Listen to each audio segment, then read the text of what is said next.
Welcome to Goal to Goal.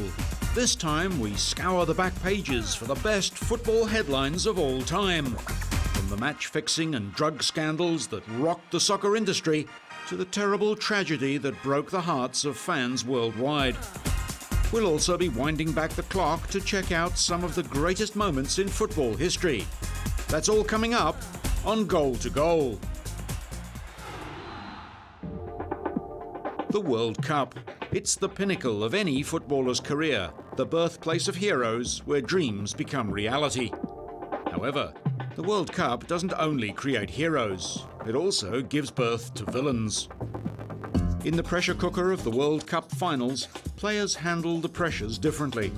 Some meditate, some indulge in rituals, some even consult sporting psychologists in an attempt to keep a handle on the high levels of stress they face in every game. But no matter what measures players take to stay cool, the pressure to perform on the world stage can make even the most experienced campaigners do some funny things.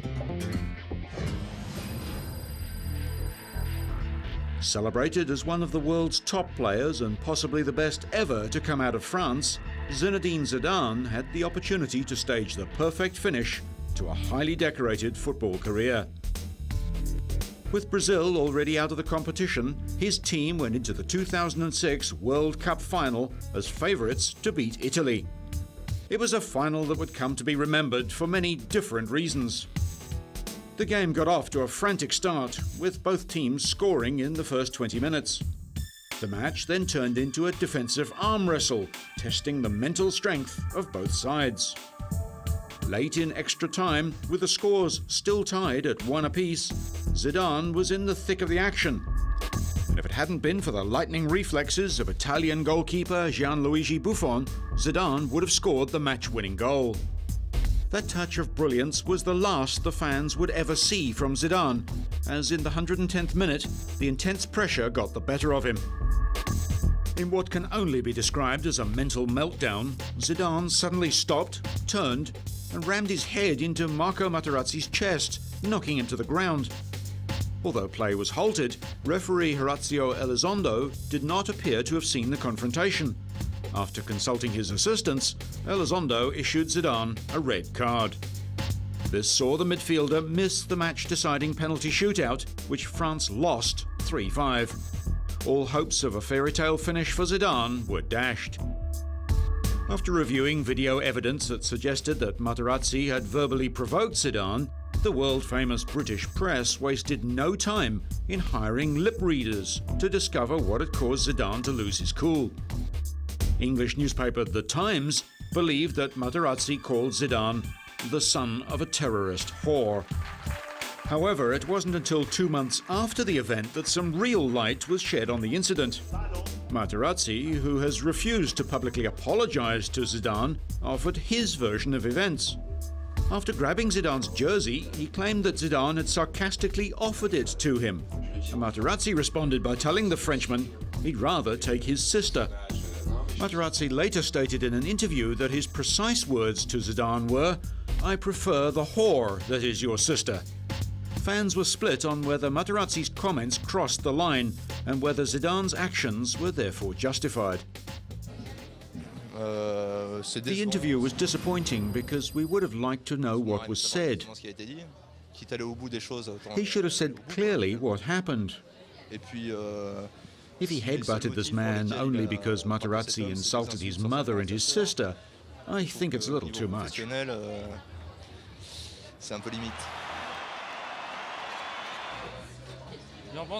I think Zidane was right to headbutt Materazzi because he probably said awful words, and I would have done the same. I would have hit him on the nose or in the teeth. The teeth are costing a lot of money. Shortly after the final, Zidane's home country was as divided as the rest of the world. French President Jacques Chirac hailed Zidane as a national hero and called him a man of conviction. Cher Zinedine Zidane, ce que je veux vous dire.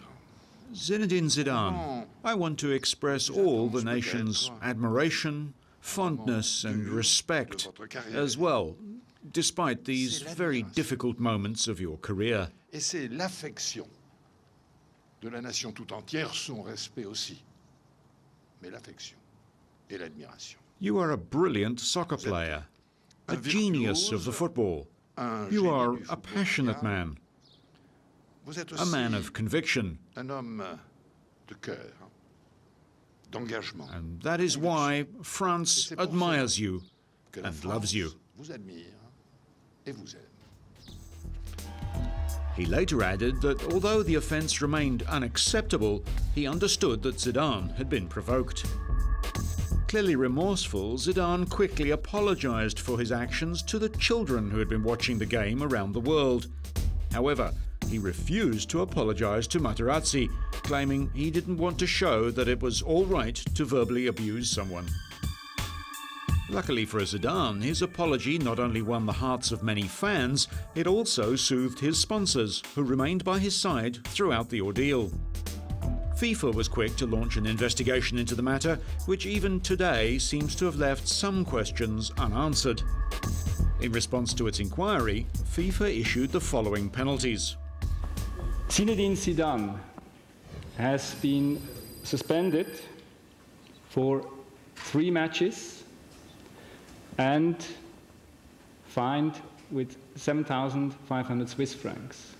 However, that's the big important information, the committee has taken note that Zinedine Zidane has ended his international career and has taken note of Zinedine Zidane's gesture to do 3 days of community service within the FIFA humanitarian activities.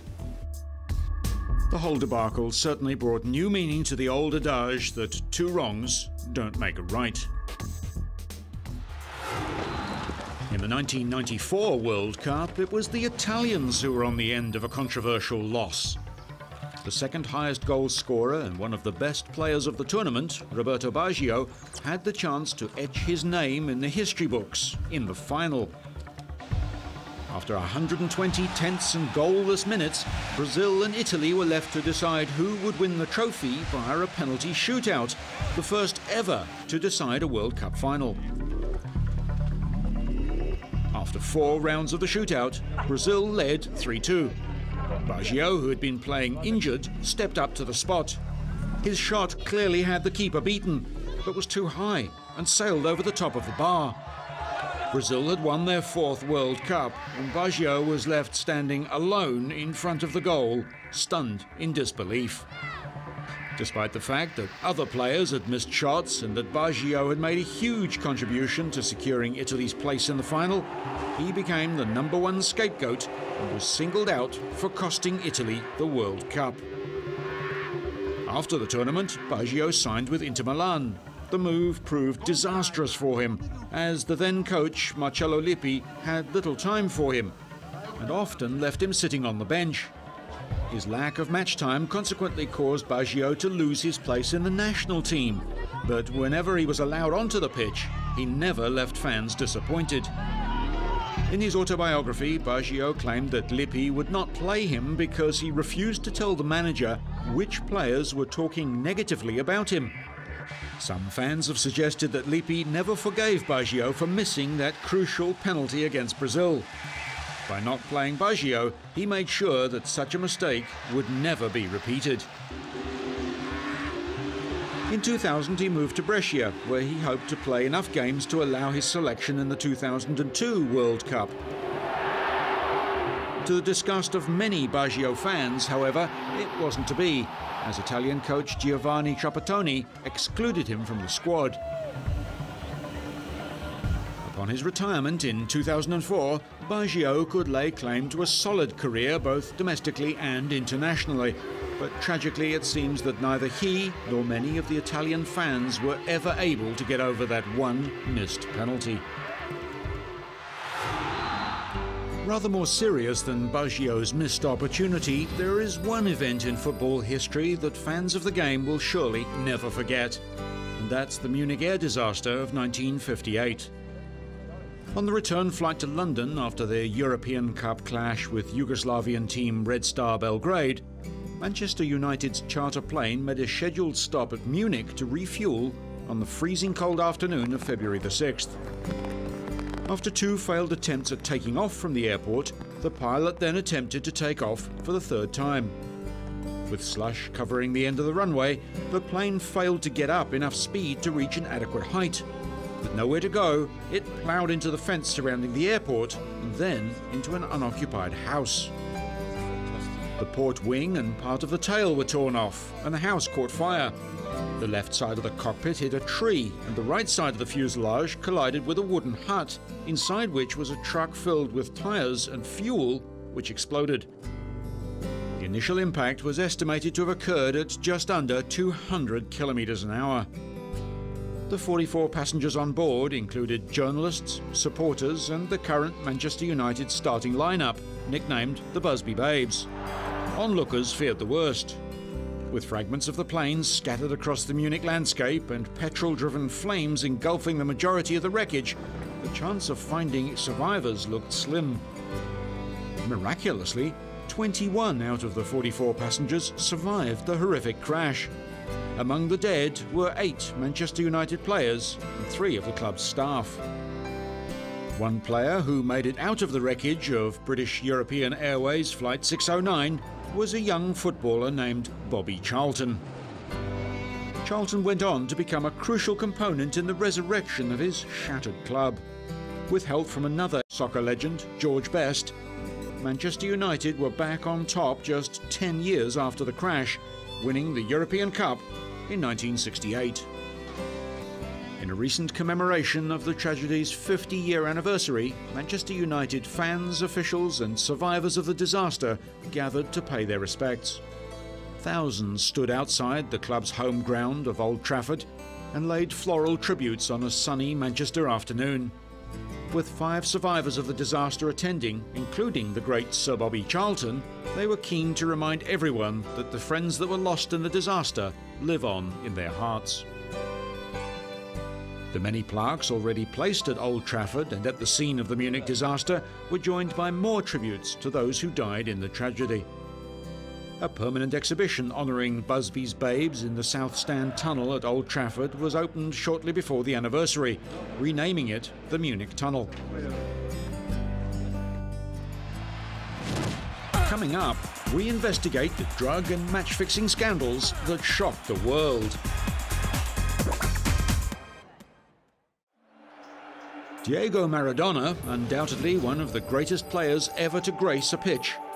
His international career spanned more than 3 decades, during which he played in 4 World Cups and was part of Argentina's triumphant success in 1986, when they took out the title against West Germany. Hailed as a hero in his home country, devoted fans literally worship at the Church of Maradona, where they pray to their living God. He was named as the FIFA Player of the Century, an award which he shared with Pelé. FIFA also attributed him with scoring the goal of the century for evading 6 England defenders over a 60-metre weave to score a remarkable goal in the 1986 World Cup. Although he retired more than a decade ago, Maradona is still constantly in the spotlight. He's idolised by millions of Argentinians.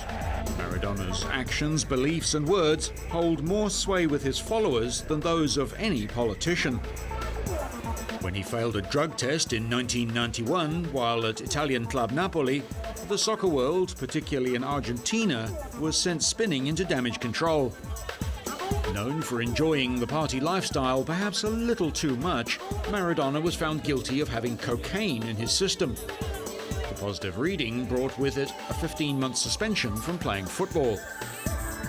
Too devastated to acknowledge the truth, many of his fans and even some reporters called into question the testing methods that had led to the positive result.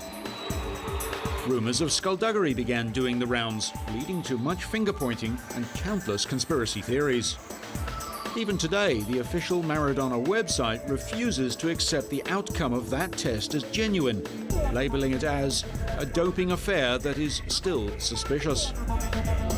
Too embarrassed, angry or both to stay on in Italy, Maradona fled to Spanish club Sevilla to resume his football career. However, just 2 years later, Maradona once again tested positive to a banned substance. This time, the 33-year-old was found to have taken a banned stimulant during the 1994 World Cup. The drug ephedrine, often used to help clear respiratory problems, was found to be in Maradona's system after a random drug test came back positive. The same drug that caused the American swimmer Rick Dumont to be stripped of a gold medal at the 1972 Olympics, it's believed to assist with concentration in a similar way to caffeine. Ephedrine, however, is a more powerful stimulant than caffeine and can allow the user to concentrate for lengthy periods of time. It's unfortunate, however, that Maradona wasn't able to concentrate for long enough to realize that taking a banned substance would once again plunge him in hot water. FIFA handed Maradona another 15-month suspension, which put an end to his international career. Retiring from football in 1997 at the age of 37, he continued to make the headlines, and once again, for all the wrong reasons. His penchant for partying and taking cocaine escalated after his retirement. Although he tried several times to kick his bad habits with help from Swiss and Cuban detox clinics, his addiction to cocaine, which had haunted him for more than a decade, proved rather hard to shake off. In 2004, it almost took his life. On April the 18th, doctors reported that Maradona had suffered a major heart attack following a cocaine overdose.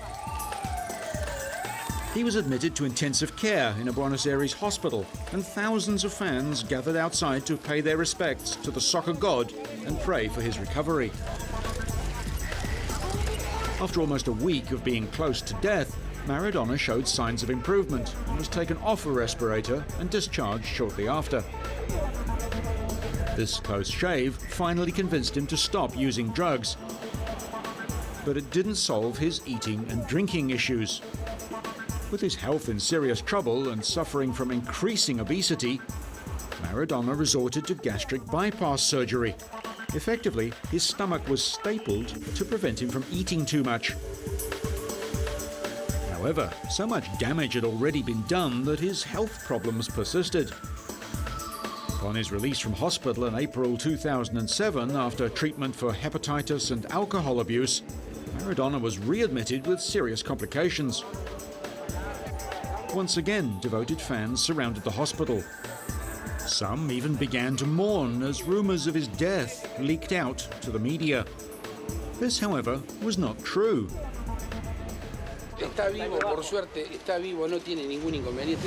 Fortunately, he's alive. There are no obstacles. He's continuing with the treatment.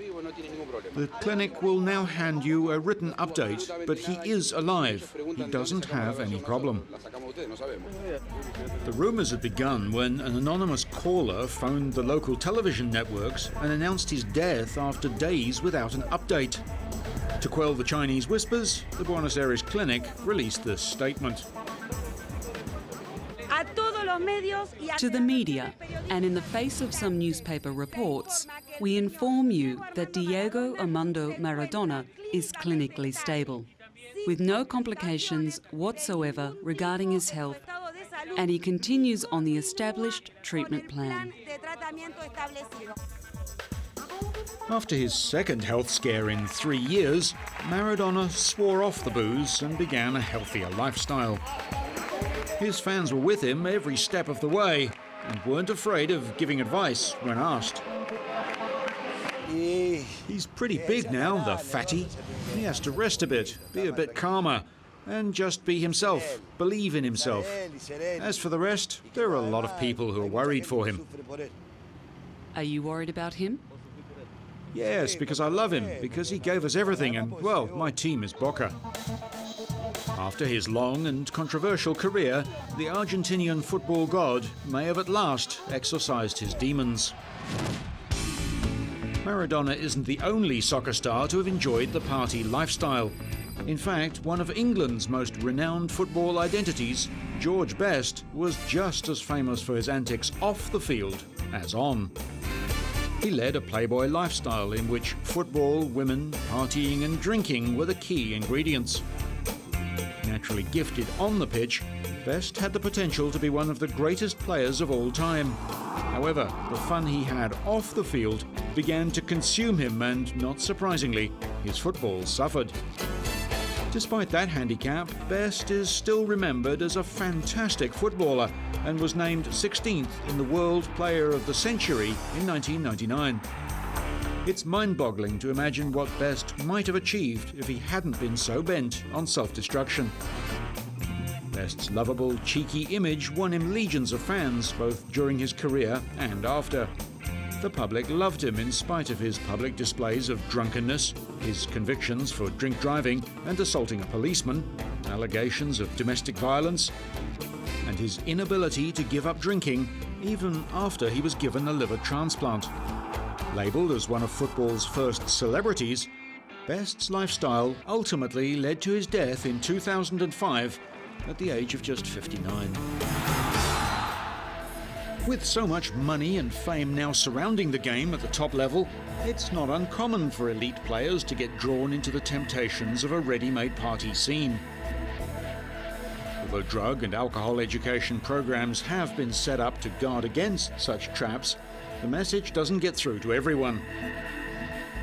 One player who fell between the cracks was former Chelsea and Australia goalkeeper Mark Bosnich, who was banned for 9 months in 2003 for drug use. English Premier defender Rio Ferdinand also received a 9-month suspension for missing a drug test. In 2004, it was Romanian international and Chelsea striker Adrian Mutu who stole the headlines after testing positive for the drug cocaine. Just when his football career was starting to blossom, Mutu almost lost it all after a night of hard partying. Signed in 2003 for a huge transfer fee of just over £22 million, the young striker impressed fans and commentators alike with his precise free kicks and uncanny ability to find the back of the net. Despite a difficult relationship with former Chelsea manager Jose Mourinho, Mutu's future at the club looked to be on the up and up. However, his rise through the ranks came to a sudden halt when the positive test led to his immediate sacking from the English Premier League powerhouse club. The English Football Association also acted quickly on Mutu's test results, slapping him with a lengthy ban. Unlike many other fallen stars, Mutu was willing to admit he made a mistake and made no excuses for his actions.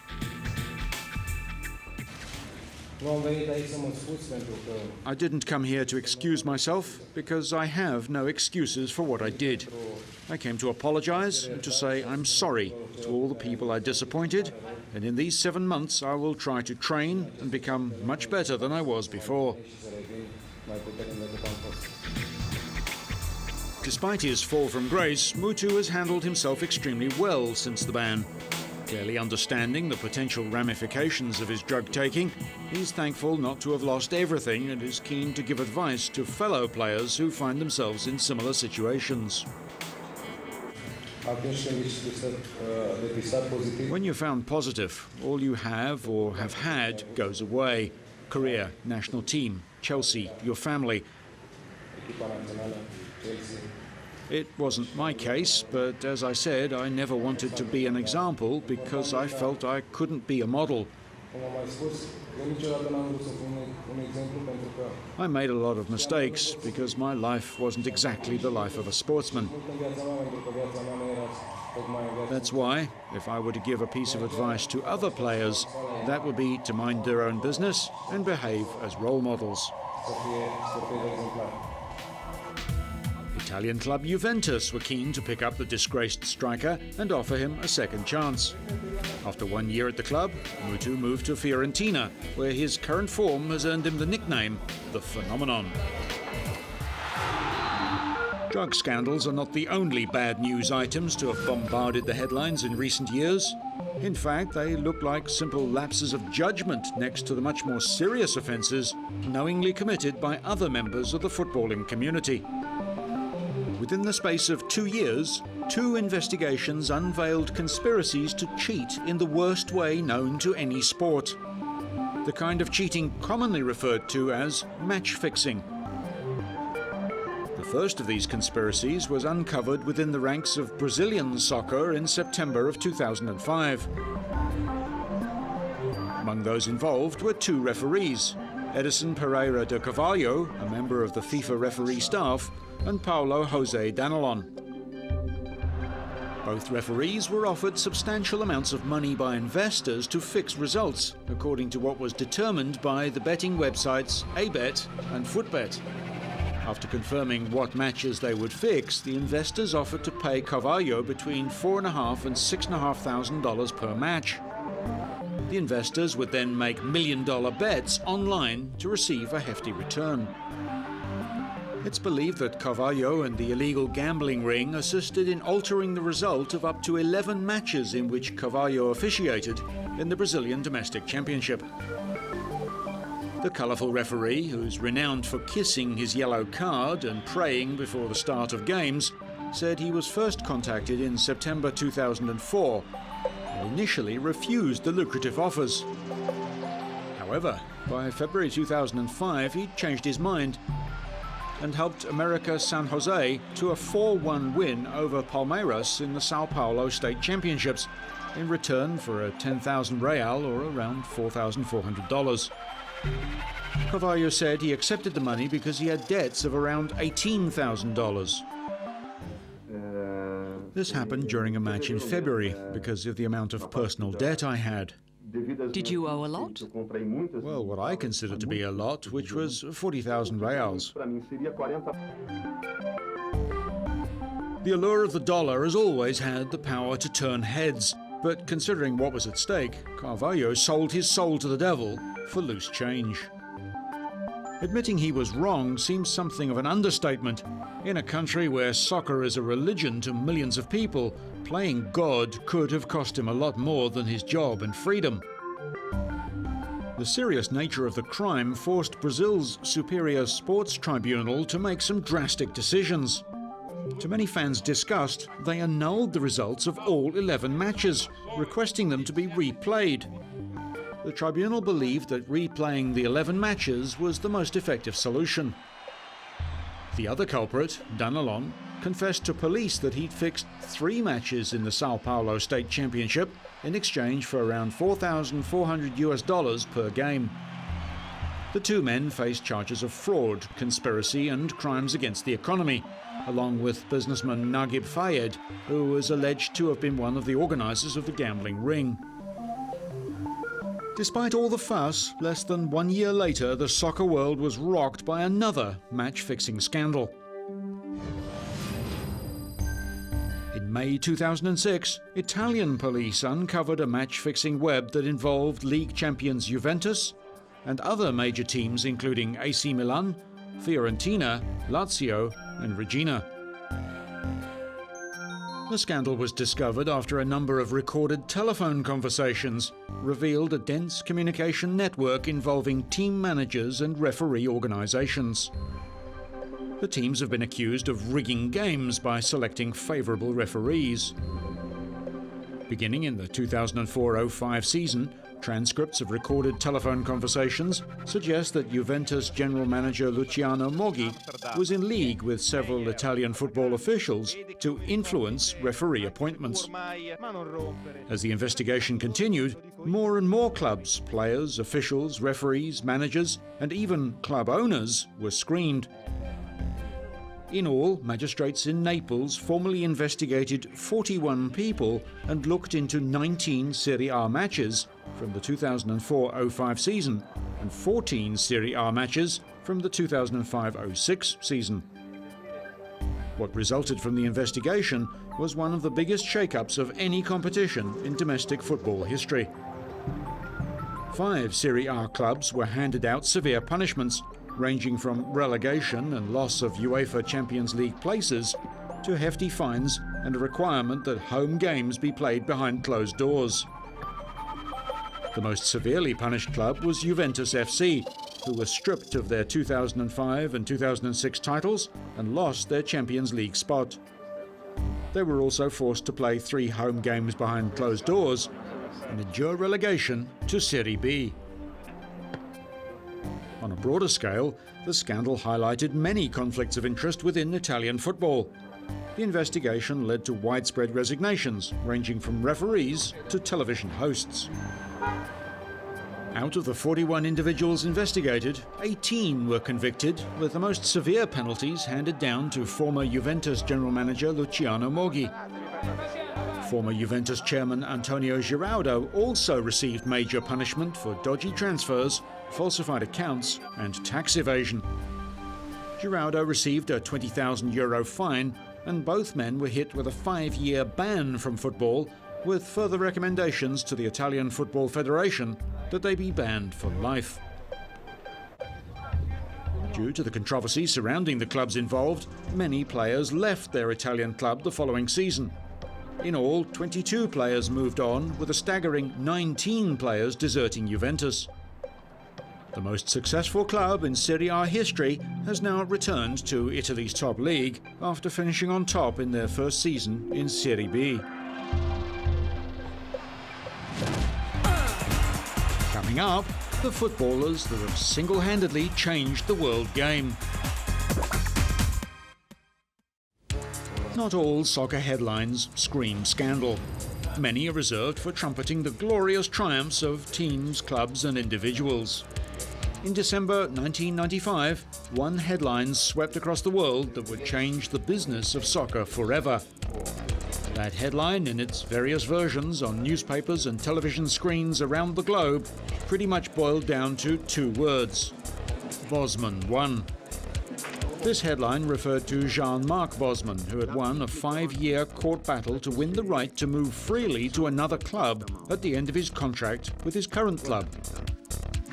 Prior to that, clubs had traditionally paid transfer fees, even when a player was out of contract.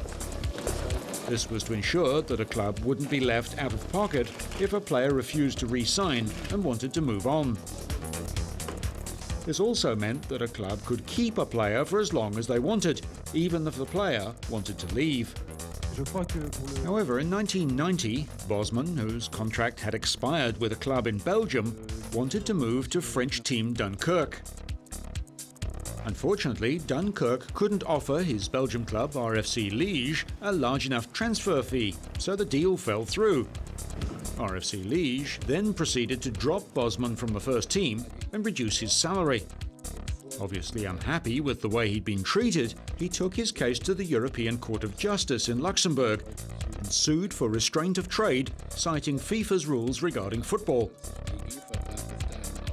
After a long legal battle, Bosman won his case, and on December 15, 1995, the court ruled that the system constituted a restriction on the free movement of workers and was prohibited by Article 39 of the EC Treaty.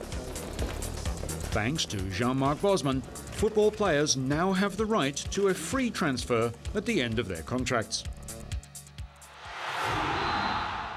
Decades before Bosman went to the courts, another player staged a historical triumph and etched his name into the history books.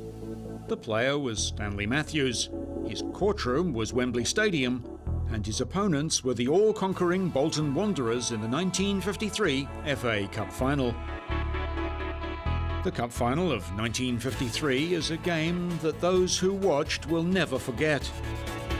For the 100,000 fans at Wembley who enjoyed the warmth of the spring sunshine, and the many fans who watched the game in the comfort of their own living rooms, it remains one of the most inspiring comebacks that the sport has ever witnessed.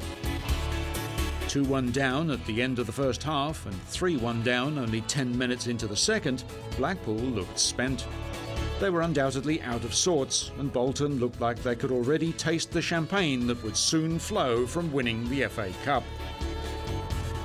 Knowing that the eyes of the nation were upon him, Matthews took control, bringing his teammates into the game with defence opening runs and brilliant crosses that forced the stagnant forwards into action.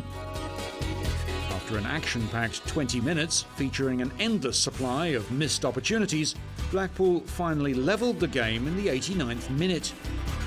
The atmosphere of 100,000 screaming fans was electric. With just seconds on the clock, almost everyone in the stadium was conceding that the game would be decided in extra time. Sir Stanley had other ideas. The seconds ticked away, yet Matthews stayed poised and calm as ever, cutting through the goal area with blistering pace and great ball control. As Mortensen streamed forward, a pass to the sharpshooter seemed a little too obvious for Matthews, and with yet another pinpoint pass, Matthews split the Bolton defence and found Perry, who kicked the winning goal with seconds to spare. On a special day that yielded the rare treat of an FA Cup final hat-trick, the day undoubtedly belonged to the brilliance of Sir Stanley Matthews.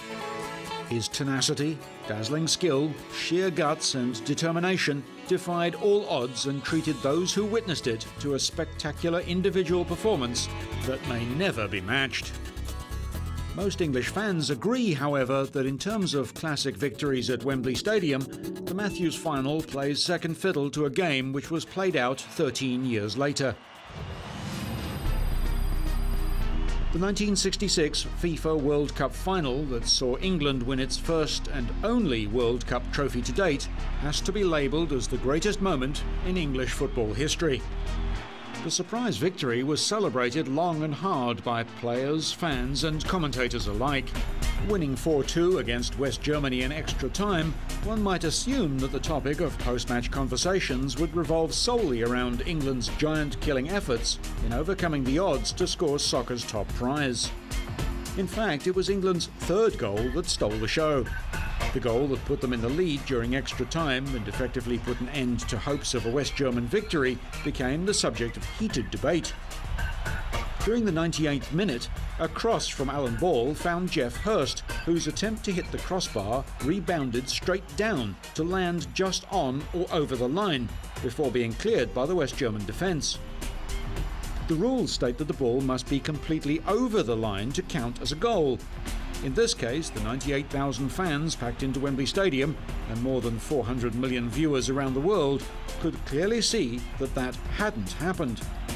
The referee, however, awarded the goal to England, and that decision remains one of the most controversial in World Cup history.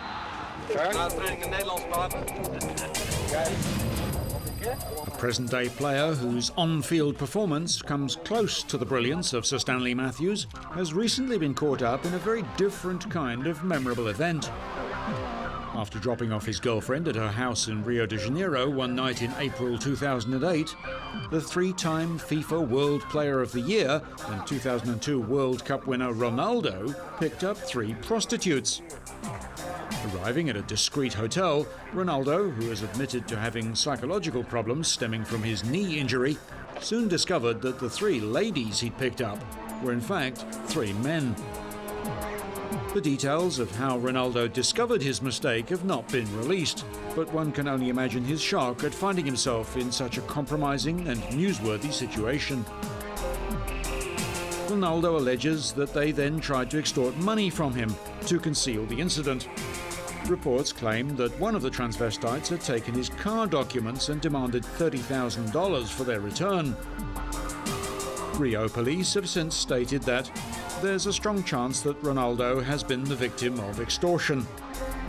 And since paying for sex in Brazil is not a crime, Ronaldo has no case to answer. Whether or not his girlfriend feels the same way, it's likely that Ronaldo's dented pride and sense of lucky escape will keep him out of the gossip columns for a while to come. Meanwhile, his namesake Cristiano Ronaldo has found himself mixed up in a similar scandal that flooded the English newspapers.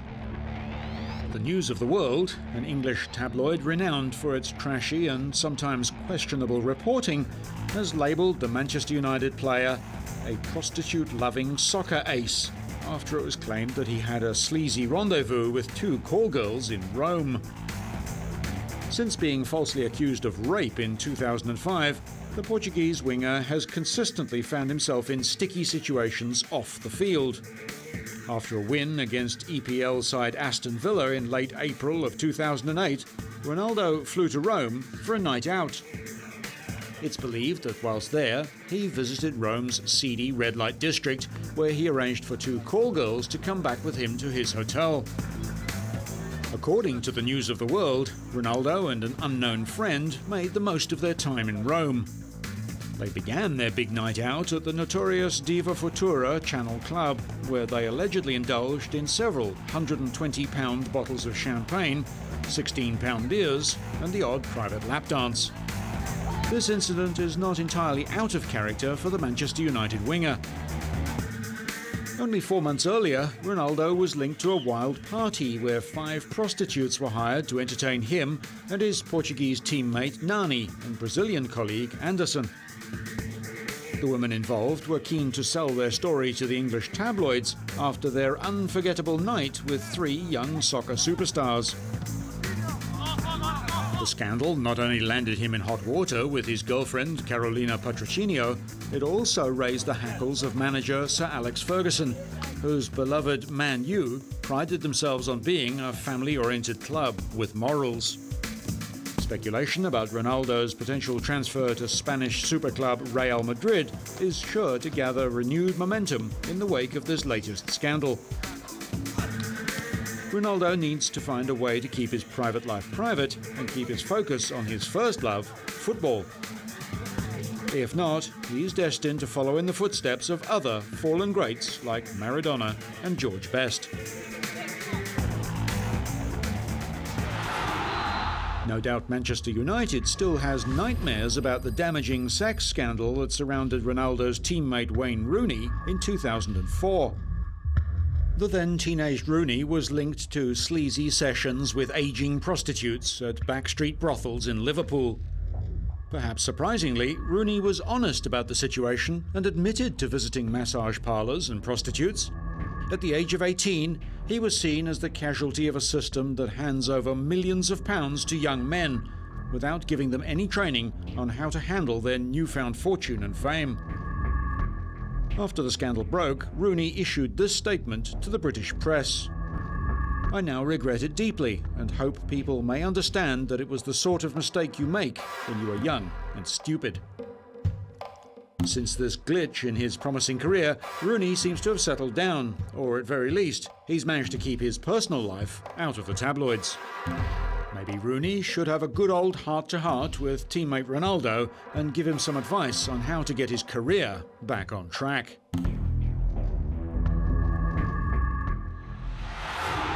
Just like the aforementioned stars, the world's most famous footballer has had to endure his own troubles with the press. In fact, David Beckham and his Spice Girl wife Victoria were literally hounded by the tabloids at the first whiff of a sex scandal.